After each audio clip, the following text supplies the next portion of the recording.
Hello everyone, welcome to replica world. आज हम लोग बात करने वाले हैं कि अगर आपने एचएनबी गढ़वाल यूनिवर्सिटी का बीएड एंट्रेंस का एग्ज़ाम दिया है, इसका मतलब आप बीएड कोर्स में एंटर करने जा रहे हैं। तो आपको पता होना चाहिए कि इस कोर्स के दौरान आप क्या क्या पढ़ेंगे, क्या क्या चीज़ें आपको करनी होंगी।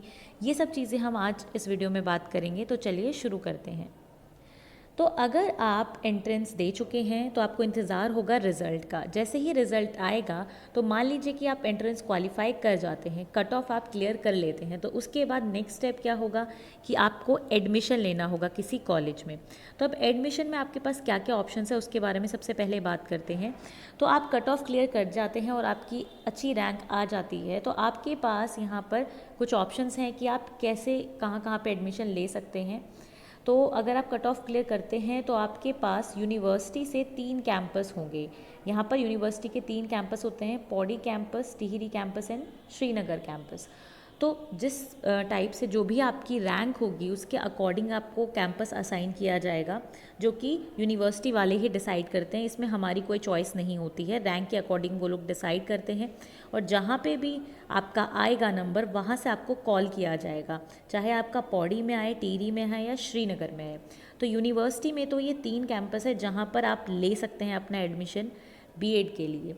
इसके बाद मान लीजिए कि आप वहाँ नहीं जाना चाहते हैं, आपका नंबर आ जाता है पर आप वहाँ नहीं जाना चाहते हैं, तो आपके पास क्या ऑप्शन है। तो आपके पास ऑप्शन है कि जो गवर्नमेंट कॉलेजेस हैं जो कि एचएनबी से एफिलिएटेड हैं, आप वहाँ पे एडमिशन ले सकते हैं। बहुत सारे कॉलेज होंगे जिनमें बीएड होगी और वो एफिलिएटेड होंगे एचएनबी से, तो वो आप वहाँ पे एडमिशन ले सकते हैं। या फिर मान लीजिए कि आपकी रैंक इतनी नहीं है कि यूनिवर्सिटी में आपका नंबर आए, नहीं आया आपको कोई कॉल, पर कट ऑफ आपका क्लियर है, तो आप देखेंगे कि जो आपके घर के आसपास या आपके सिटी के आसपास जो गवर्नमेंट कॉलेजेस हैं उनका कट ऑफ कितना जा रहा है और क्या आपका नंबर आ सकता है। उसके अकॉर्डिंग आप वहाँ पे अप्लाई कर सकते हैं। आप वहाँ पे अप्लाई करेंगे, वहाँ का फॉर्म आपको भरना होगा और उसके अकॉर्डिंग वो फिर मेरिट लिस्ट निकालेंगे अपनी, और मेरिट लिस्ट के अकॉर्डिंग फिर आपका वहाँ पे एडमिशन हो जाएगा। तो आप ट्राई तो यही कीजिए कि गवर्नमेंट कॉलेज में आपका हो जाए, क्योंकि वहाँ पर फ़ीस भी कम होती है और क्योंकि गवर्नमेंट है तो थोड़ा अच्छा रहता है। इसके अलावा मान लीजिए कि आपका किसी एफिलिएटेड गवर्नमेंट कॉलेज में भी नहीं होता है तो आपको निराश होने की ज़रूरत नहीं है। आप किसी प्राइवेट कॉलेज में भी एडमिशन ले सकते हैं जो कि एचएनबी गढ़वाल से एफिलिएटेड होना चाहिए। अब ऐसा नहीं है कि गवर्नमेंट कॉलेज की बीएड जो है उसका अलग मान्यता होगी, प्राइवेट कॉलेज की अलग होगी, ऐसा नहीं है। बीएड जो है एक प्रोफेशनल कोर्स है, ये हमें इसलिए चाहिए होता है ताकि हम टीचर की पोजीशन के लिए अप्लाई कर सके। तो वहाँ पर आपको इस बेसिस पे बिल्कुल जज नहीं किया जाता है कि आपने कहाँ से बीएड किया है, आपको आपकी एबिलिटीज़ के बेसिस पर जज किया जाता है, आपकी टीचिंग स्किल्स के ऊपर आपको जज किया जाता है, और जो आप एग्ज़ाम देते हैं उस वैकेंसी के लिए, एक टीचर की पोजीशन के लिए, उसके बेसिस पर आपको जज किया जाता है। तो ऐसा कुछ भी नहीं है इसमें। अगर आपका गवर्नमेंट में नहीं होता है तो आप प्राइवेट में ले सकते हैं, इसमें कोई इशू नहीं है। बस आपको एक बात का ध्यान रखना है कि जो प्राइवेट की फ़ीस होती है वो ज़्यादा होती है गवर्नमेंट से। ठीक है, अब हम चलते हैं नेक्स्ट टॉपिक पर, जो कि है कि अगर आप एडमिशन लेते हैं तो उस टाइम पे आपको क्या क्या चीज़ें करनी है। तो जहाँ पे भी आप एडमिशन ले रहे हैं, whether it is a government college और प्राइवेट कॉलेज, आपको उस कॉलेज का फॉर्म भरना पड़ेगा, उस कॉलेज में रजिस्टर करना पड़ेगा। वंस यू गेट रजिस्टर्ड तो उसके बाद आपको फिर पूरी प्रोसीजर करना पड़ेगा एडमिशन का, जहाँ पे आपको एक तो फ़ीस भी चाहिए, साथ साथ में कुछ डॉक्यूमेंट्स भी चाहिए। डॉक्यूमेंट्स जैसे कि एंट्रेंस एग्ज़ाम का रिज़ल्ट आपको चाहिए वहाँ पे एडमिशन लेने के लिए, आपकी मार्कशीट्स चाहिए, आपकी 10th 12th बीएससी या बीए वगैरह जो भी आपने किया है। अगर एमएससी के बेसिस पे आप कर रहे हैं बीएड, तो एमएससी या एमए जो भी आपकी डिग्री है, वो जो भी आप उसमें लगा रहे हैं वो आपको सारी मार्कशीट्स वहाँ पे चाहिए। उसके बाद एक आईडी प्रूफ चाहिए जैसे कि आधार कार्ड। इसके अलावा कास्ट सर्टिफिकेट चाहिए, अगर आप ओबीसी हैं, एससी हैं, एसटी हैं, या जनरल में भी अगर ईडब्ल्यूएस आप हैं तो यानी इकोनॉमिक वीकर सेक्शन, तो वहाँ पे आपको सर्टिफिकेट चाहिए होगा उस चीज़ का, तो वो भी आपको लगाना है। इसके अलावा माइग्रेशन सर्टिफिकेट आपको चाहिए। अगर आप सेम यूनिवर्सिटी से अपनी डिग्री करके आए हैं तो आपको ज़रूरत नहीं है। मान लीजिए एचएनबी गढ़वाल से ही आपने अपनी डिग्री की है, उसके बाद बीएड कर रहे हैं, तो माइग्रेशन की ज़रूरत नहीं है। पर अगर किसी दूसरी यूनिवर्सिटी से आप आते हैं तो आपको ज़रूरत है माइग्रेशन सर्टिफिकेट की भी, पर इमीडिएटली आपको सबमिट करने की ज़रूरत नहीं है। अगर आपके पास नहीं है तो कुछ टाइम देता है कॉलेज आपको, यूनिवर्सिटी की तरफ से भी इंस्ट्रक्शन होते हैं कि स्टूडेंट को कुछ टाइम दिया जाता है ताकि वो माइग्रेशन सर्टिफिकेट अपनी रिस्पेक्टिव यूनिवर्सिटी या कॉलेज से कलेक्ट करके जमा कर सके। इसके बाद इनकम सर्टिफिकेट आपको देना होता है अपने पेरेंट का, कैरेक्टर सर्टिफिकेट अपना, डोमिसाइल और फॉर्म ऑफ द कॉलेज, यानी जो कॉलेज का फॉर्म है वो तो आपको फिल करके देना ही है। तो इस तरीके से ये कुछ डॉक्यूमेंट्स हैं जो आपको सबमिट करने होते हैं at the time of admission. ठीक है, अब आप एडमिशन भी ले लेते हैं और आप कॉलेज जाना शुरू कर देते हैं। तो अब आपको पता होना चाहिए कि जो आपकी डिग्री है वो कितने साल की है, कितने सेमेस्टर होते हैं, कैसे पढ़ाई होती है, कौन कौन से सब्जेक्ट्स होते हैं। तो इस पर बात करते हैं। तो ये जो डिग्री होती है आपकी बीएड की, ये 2 ईयर की होती है। ठीक है, इसमें 4 सेमेस्टर्स होते हैं। तो ये है आपकी डिग्री इन एजुकेशन, यानी बैचलर इन एजुकेशन है आपकी ये, जो कि एक डिग्री है 2 साल की, जिसमें कि 4 सेमेस्टर्स होते हैं। सबसे पहले बात करते हैं सेमेस्टर 1 में क्या क्या चीज़ें होती हैं। सेमेस्टर 1 में आपके पास 4 सब्जेक्ट्स होते हैं, 4 थ्योरी सब्जेक्ट्स होते हैं और प्रैक्टिकल होता है। थ्योरी सब्जेक्ट्स में आपके पास childhood and growing up, contemporary India and education, language across the curriculum, understanding discipline and subjects and एक प्रैक्टिकल आपका होता है। ठीक है, अब ये जो थ्योरी सब्जेक्ट्स होते हैं इनका अपना क्रेडिट होता है, जैसे किसी का 4 क्रेडिट, किसी के 2 क्रेडिट ऐसे होते हैं। प्रैक्टिकल का भी अपना एक क्रेडिट होता है। तो इस तरीके से वेटेज होता है इसका। अब हम एग्ज़ाम्स के बारे में भी बात करेंगे आगे कि एग्ज़ाम्स कितने नंबर के होते हैं, किस तरीके से डिवाइडेड होते हैं प्रैक्टिकल और थ्योरी में। ठीक है, तो सेमेस्टर 1 का हमारा ये स्ट्रक्चर होता है। एक और इम्पॉर्टेंट चीज़ है, चाहे आप बीएससी के बाद कर रहे हो या बीए के बाद कर रहे हो या बीकॉम के बाद कर रहे हो या मास्टर्स के बाद कर रहे हो अपनी बीएड, आपका जो फर्स्ट सेमेस्टर के सब्जेक्ट्स रहते हैं वो सबके कॉमन होते हैं, सबके सेम सब्जेक्ट्स होते हैं। ठीक है, अब चलते हैं नेक्स्ट सेमेस्टर 2 में क्या होता है। सेमेस्टर 2 में आपके पास 4 सब्जेक्ट्स ही होते हैं, प्रैक्टिकल होता है। 4 सब्जेक्ट्स कौन कौन से होते हैं, teaching and learning, assessment for learning and pedagogy of a school subject. तो पीडागॉजी ऑफ स्कूल सब्जेक्ट में 2 सब्जेक्ट्स आपको चूज़ करने होते हैं अपनी चॉइस के। ठीक है, जैसे कि अगर मैं साइंस से बिलोंग करती हूँ तो साइंस में मैं चूज़ कर लूँगी बायोलॉजिकल साइंस। जो मैथमेटिक्स वाला है वो मैथमेटिक्स चूज़ कर सकते हैं, कोई आर्ट्स वाला है वो आर्ट्स चूज़ कर सकता है। तो हमें 2 सब्जेक्ट्स अपनी चॉइस के इसमें चूज़ करने होते हैं। तो यहाँ पर जो अपनी मर्ज़ी से आप चूज़ करना चाहे कर सकते हैं। तो यहाँ पर 2 सब्जेक्ट जो हैं, teaching and learning and assessment of learning, ये दोनों सबके सेम रहते हैं। बाकी जो 2 सब्जेक्ट होते हैं पीडागॉजी ऑफ स्कूल सब्जेक्ट, ये सब बच्चों के अलग होते हैं क्योंकि सब अपने अकॉर्डिंग इन सब्जेक्ट्स को चूज़ करते हैं।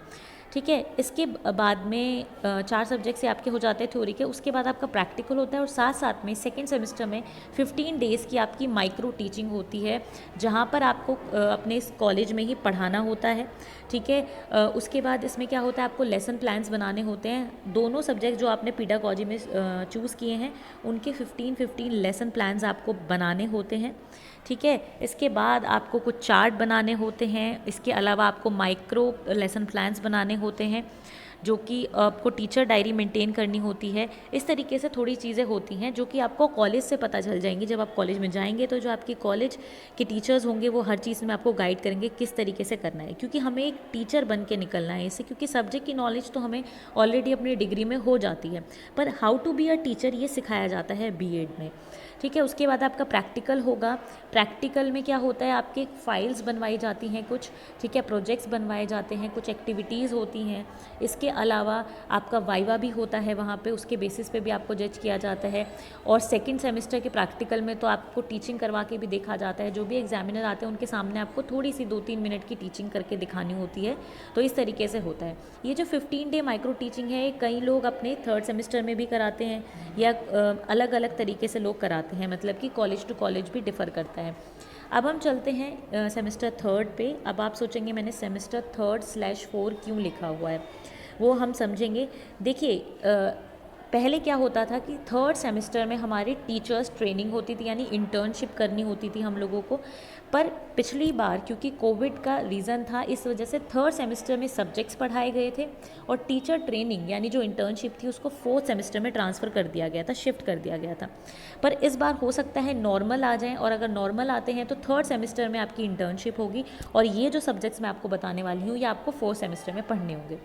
तो ये जो सब्जेक्ट्स हैं ये हैं gender, school and society, knowledge and curriculum, creating and inclusive school, and एक ऑप्शनल कोर्स होता है जो कि आपको खुद से चूज़ करना होता है कि आप क्या लेना चाहेंगे। हेल्थ एंड फिजिकल एजुकेशन लेना चाहेंगे, peace education, environmental education, value education, इनमें से कौन सा लेना चाहेंगे। तो ये आपके ऊपर होता है, या फिर कॉलेज आपके लिए चूज़ करता है, पर ये एक ऑप्शनल सब्जेक्ट होता है। मतलब इनमें से आप ऑप्शनल चूज़ कर सकते हैं। ये चूज़ ज़रूर करना होता है, पर आपके पास डिफरेंट ऑप्शन होते हैं चूज़ करने के लिए।